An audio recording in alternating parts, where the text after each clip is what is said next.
ننګرهار کې د سرې میاشتې ریاست مسؤلینو په جلال آباد ښار او سرورود ولسوالیو کې له هغو 250 اړمنو کورنیو سره چې سیلاب او وچکالۍ ځپلي وو د غیر خوراکي توکو مرسته وکړه. د ننګرهار د سرې میاشتې رئیس محمد نادر جبارخیل وایي دغه مرسته چې د 8 میلیونه افغانیو په ارزښت برابر شوي پکې اړمنو کورنیو ته خیمې، کمپلې او د اشپزخانې توکي ورکړل شول. 250 فامیلونو لپاره چې هغه البته د جلال آباد د ښار او همدارنګه د سرخود ولسوالۍ مربوط همدغه زیانمنې شوې کورنۍ د هغې لپاره موږ نن دلته خپل په مرکزي ګودام کې توزیع لرو. پکیج یو کیټ قیمت چې دی په حدود 15,000 افغانیو قیمت لري.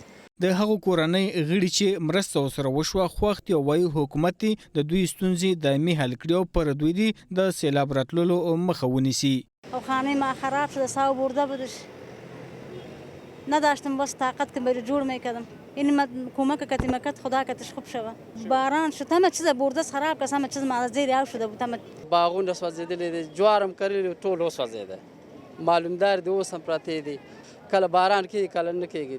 پیسې نشته، کمزوري ده د زمیندار ځمکه کې څه نه کېږي چې هغه زمیندار واخلي هغه ځان ته ټیول جوړ کړي، وس یې نه رسېږي. وچکالي ده، دې در په در اوبه نشته، څه شی نشته، غونډ فصلونه وسوځېدو، در په در ناست و خاوره په سر.